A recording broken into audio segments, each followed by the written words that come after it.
Alright, xin chào tất cả các bạn. Hôm nay thì mình sẽ hướng dẫn các bạn làm slime nhé. Slime basic là slime cơ bản, rất là dễ làm. Bây giờ chúng ta bắt đầu phần nguyên liệu thôi.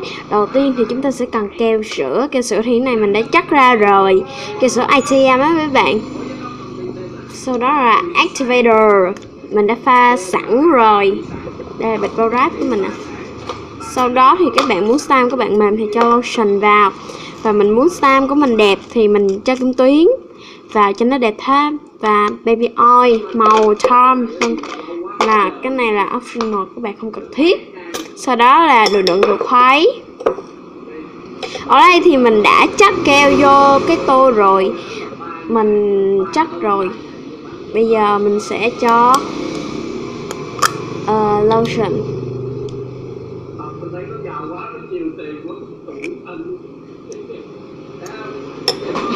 Ok, lotion. Sau đó thì mình sẽ cho một chút baby oil. Baby oil là dầu em bé. Sau đó thì mình sẽ cho một chút saving foam. Saving foam này là nhiều bạn không có nên mà không có giới thiệu phần nguyên liệu luôn, vì mình thích cái slime của mình nó phồng nên mình cho vô. Mình cho một chút thôi, bởi vì đây là slime bay nên basic á, nên không phải là fluffy slime nên mình không có cho nhiều. Rồi sau đó thì mình sẽ quậy lên cho hỗn hợp keo đều với món nguyên liệu hồi nãy mình mới cho vô. Sau đó thì bạn khuấy lên. Dính tay rồi.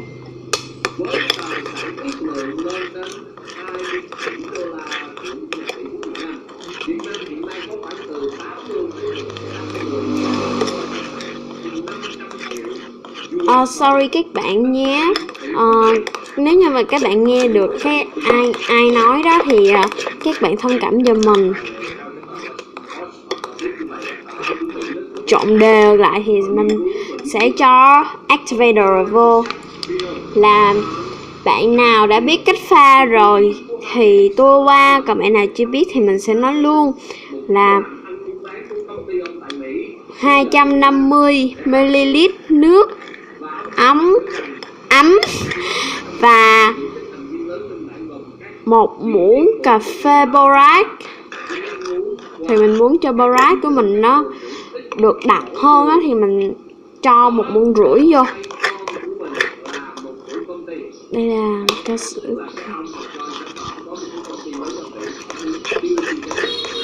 You can count on you. Ở ngoài nhìn cái chất keo sữa đã lắm mấy bạn, đẹp lắm. Cái màu nó hồng hồng, bởi vì hồi nãy mình có làm rồi một cái slime bay á, nó màu hồng. Trời ơi, tôi cho cái thon nắp chai vô hả? Mình chiên gia bị như vậy luôn á. Sau đó thì bạn khuấy lên, khuấy cho tới khi nào slime của mình nó đặc thì thôi.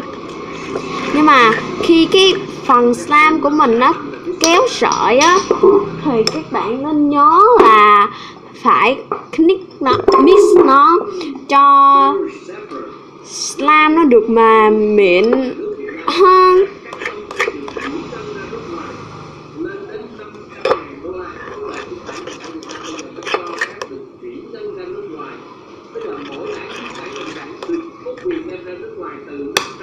Cái muỗng này khó quậy quá.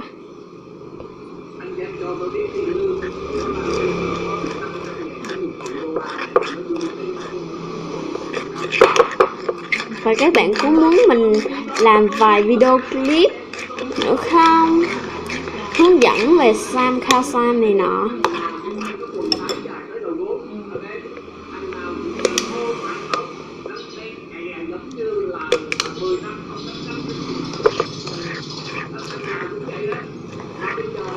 Đây, bây giờ slime của mình nó cũng đã kết dính lại với nhau rồi. Là nó kéo sợi mấy bạn. nhưng mà chưa có cái sợi nhiều nên mình sẽ cho thêm một chút activator nữa và mình khuấy nó. cho đến khi nào nó bớt dính nhiều nữa thì mình sẽ bắt đầu dùng bằng tay, dùng tay làm á.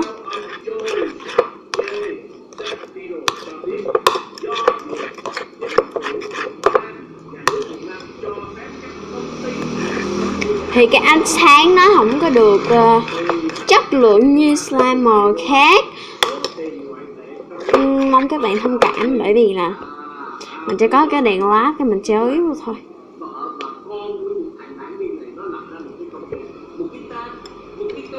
Slime bây giờ nó đã đông lại rồi nè. Ok, bây giờ mình sẽ chuẩn bị bắt đầu nhập bằng tay, bởi vì đi nó kéo sợi nhiều rồi đây này.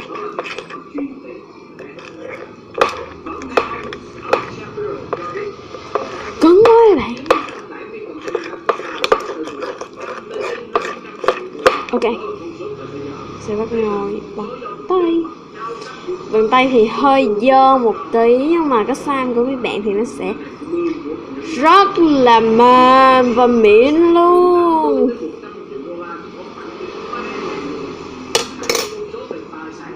Sau đó thì mình sẽ cho một chút activator vào, quá trời nhiều luôn chứ một chút gì nữa. Mình đã lỡ tay cho hơi bị nhiều nên mình đã chút ra bớt. Ok.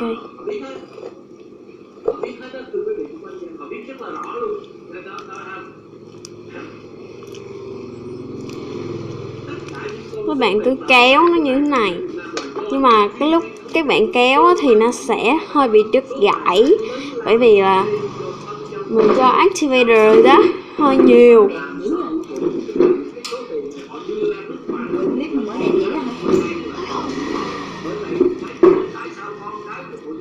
Mẹ mở đèn đó giùm con ơi. Bao nhiêu được? Tới hù ha. Cứng quá. Ngọt. Chắc là tại mình không có ra sức kéo mà lại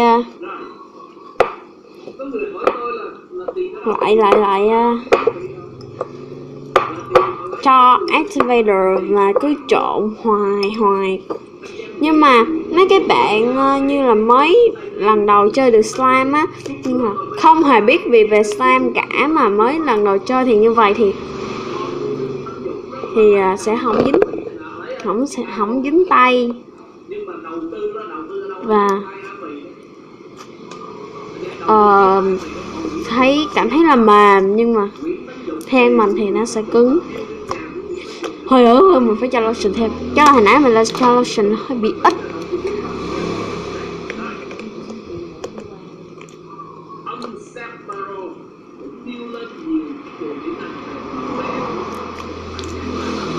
You can count on you like 1, 2, 3. Bạn nghe mình hát không?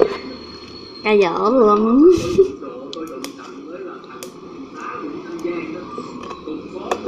Chắc mình chữa cái slime mình cho nó dẻo lại quá. Và sau một hồi đã cứu chữa thành công cái slime này rồi nè mấy bạn. Rất là dẻo và dai. Wow, tiếng pop bự to ghê. Mình sẽ xích lại đây. Ở đây thì mình còn một chút cái sữa dính trên mũi nè.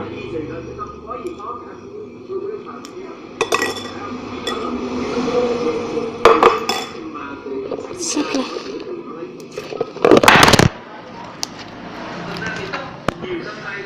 I am sorry bạn, bởi vì tay mình đụng vào cái camera nên nó bị trục chặt.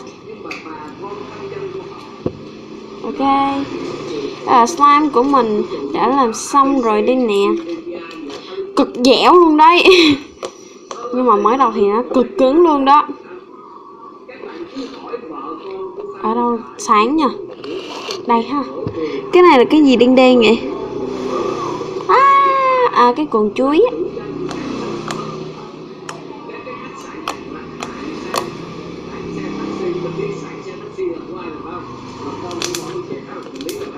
Ta-da! Ta-da!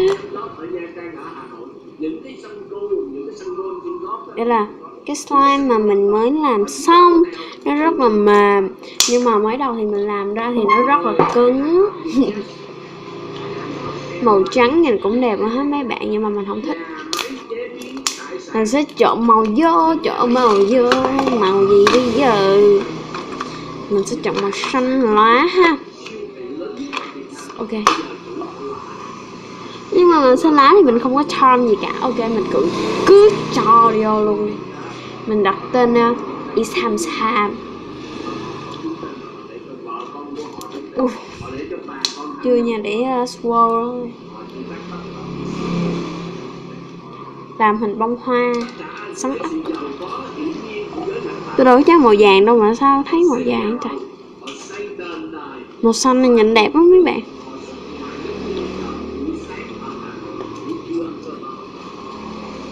Ok, tôi sẽ làm ra một cái màu hơi bị chói mắt, ánh sáng chói loa, chỉ hát bóng tay gần đây. Ca dở kêu quả.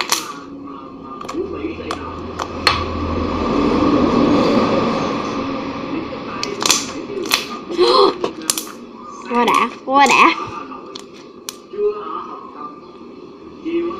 Rất là dẻo, cực dẻo luôn. Không ngờ là mình cho keo sữa vô cái nó mềm vậy luôn á. Mình cho cái camera thì cái màu nó nhìn nhạt hơn quê. Ở ngoài thì nhìn nó rất là đẹp. Thôi chứ mấy bạn ở đây với mình là cho bạn xem rồi. Đẹp lắm, nhưng mà nó còn hơi nhạt, nên mình sẽ cho một chút mà nó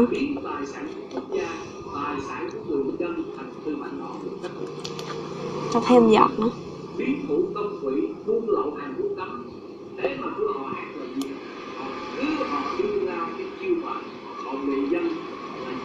Hình như cho màu vô cái slime của mình nó bị cứng thêm á mấy bạn.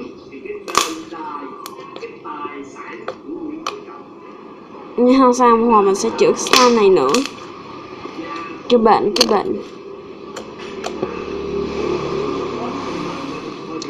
rất là sweetable. Hình như là màu này với cái xanh nước là sẽ ra màu cái màu đẹp lắm phải không mấy bạn? Để mình cho mình làm thử.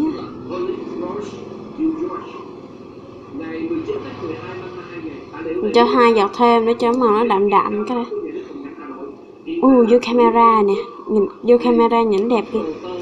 Không cho màu đậm cái vô camera nhìn nó đẹp lắm mấy bạn. Áo bàn luôn cho sạch. Mà cho màu nhiều cái nó bị cứng. Xanh nước là vô màu matcha phải không? Ba giọt.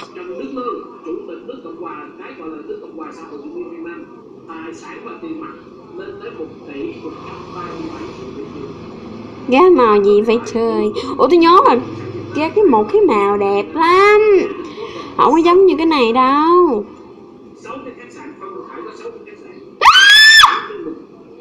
Cái màu xanh dương,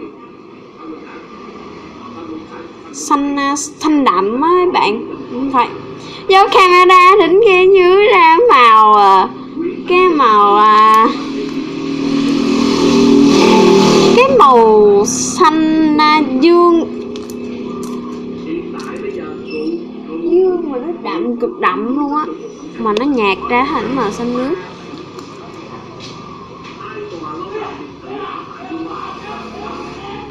Bye. Lúc hồi nãy có khách vô mua đồ, cái sợ người ta nói con này bị điên gì, nói chuyện chung với cái màn hình cái điện thoại, nên cái mình tắt. Định nói bye mấy bạn nghe không? Cho vô 2 giọt nữa, sợ nó ra nhiều quá. Trong cái camera nhìn màu nó không có được đẹp, chứ ở ngoài màu đẹp kinh luôn á. Ồ má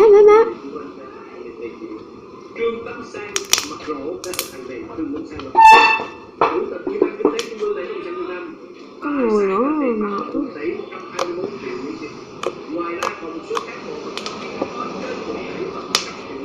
đi tụi mẹ ơi.